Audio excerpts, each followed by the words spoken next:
Peace and blessings, all my good people. It's your boy Mickey Fenty, aka Mickey Made It. If you're new to this channel, you know what to do to this channel. Subscribe right now. We don't judge. Okay. Before we jump into this episode, I just want to let you guys know I really appreciate all the love y'all been showing me, subscribing to the channel, and we're building this channel all the way up. So we're gonna try to get this thing going again. And another thing out there too, guys, I made this channel for everybody that goes through things, because we all go through things, and a lot of people, you know, it's hard for them to come out of that hole, I should say, or that slump, because they've been through it. They feel like they're the only one.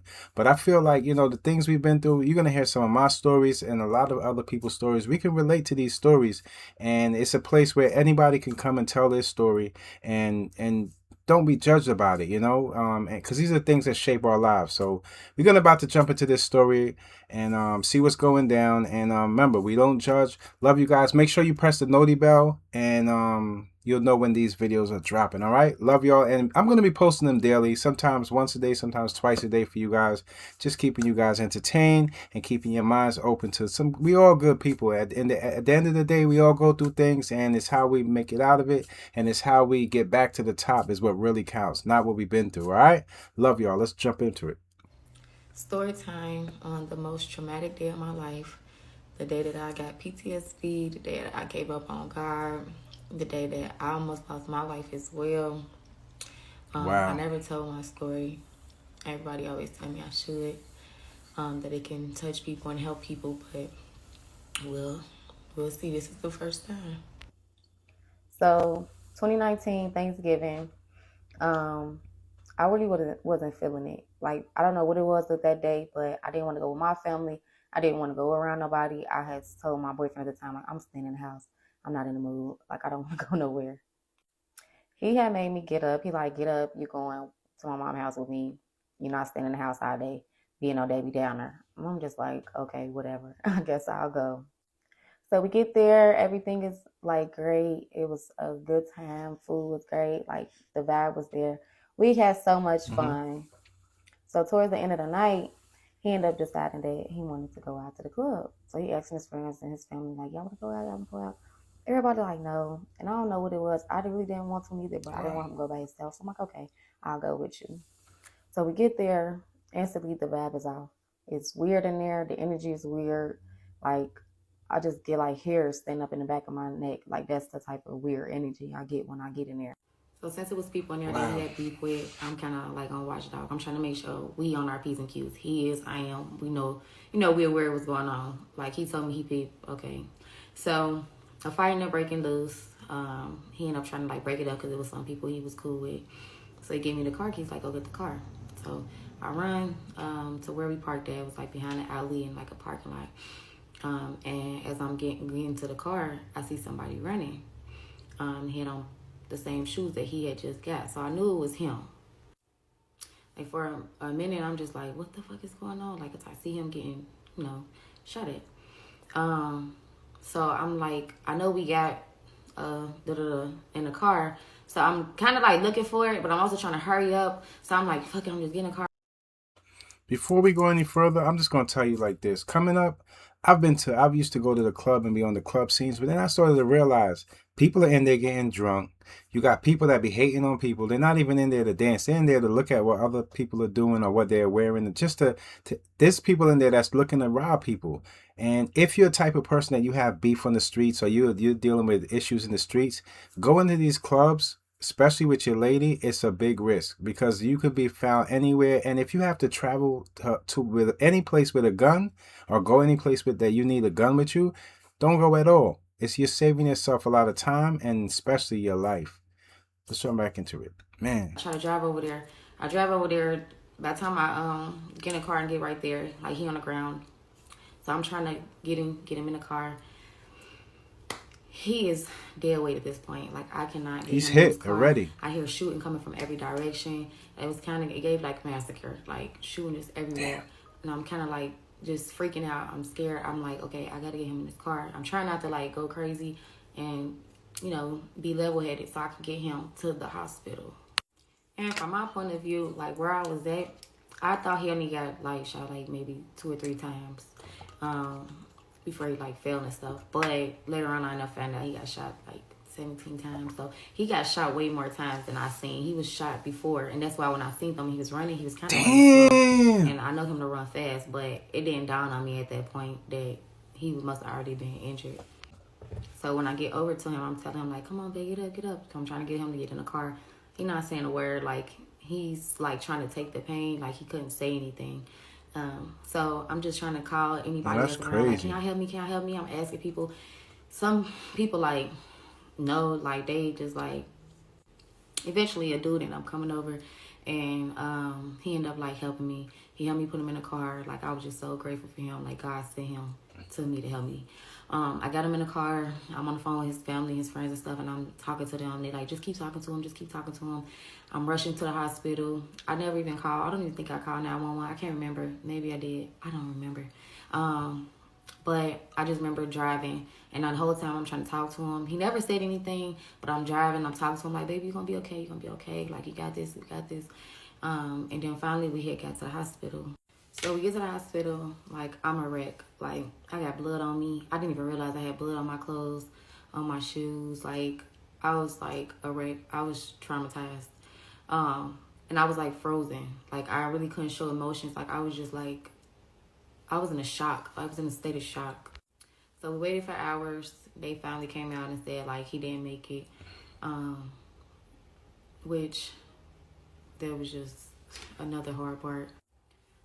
We ended up staying up like that whole night. Like was at his family house, at his mom's house, and I don't think nobody got no sleep. I think we went to sleep when the sun rose, and like that next day was just like so numbing. Like I just feel like what just happened. Like my life just changed in the blink of an eye. Like I didn't even go home. That's crazy. And when I did go home, like my best friend and my niece and them, they had went and cleaned up my house and stuff.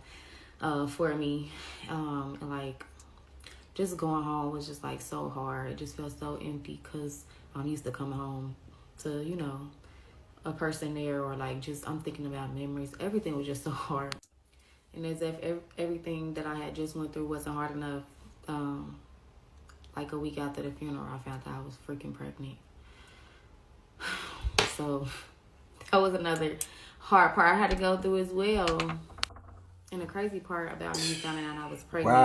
Wow. Take it as a blessing, though. Like a UTI. So that morning, I told him, like, that was another reason I wasn't feeling good. I wanted to stay in. He had with me and got me some UTI medicine, some over-the-counter medicine, and I was cool. So for weeks, I was cool. I didn't have no symptoms of being pregnant, but at the same time, I was depressed. I was smoking every day. I'm not even a smoker. Smoking every day, drinking every day. So even if I did have signs of pregnancy, I didn't see it. So when I went to the hospital, to the doctor, I'm thinking I'm going to get my UTI treated. The whole time I'm pregnant.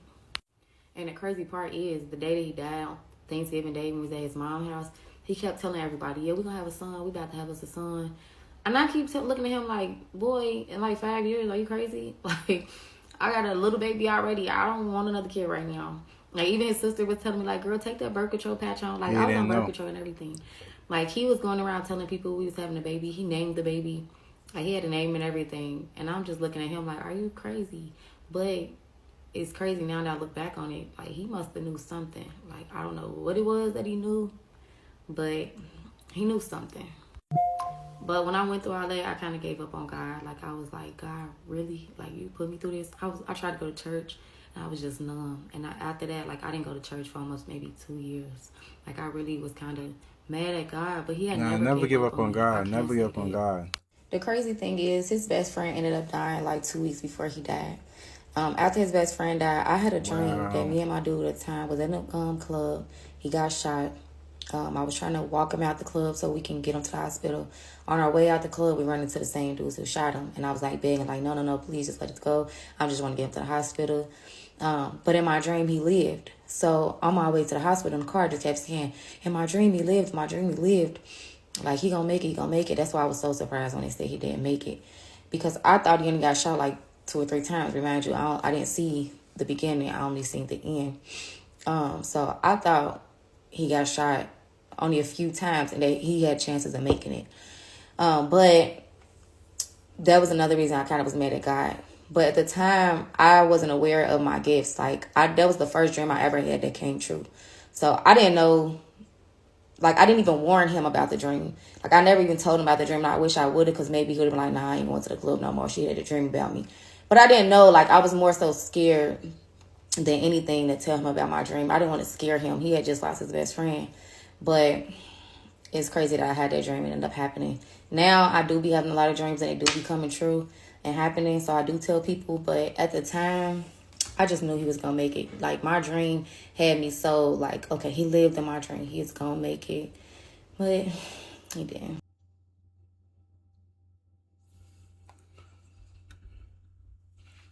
Okay, made it family. This one, it really touched me because, from the beginning, there was a lot of signs that, something was off. Like she didn't feel right on that certain Thanksgiving, and, just him going out by himself. She had like little signs of just not wanting him to go by himself. And those are the signs that a lot of people don't pick up on. And it's not your fault that you don't pick up on them.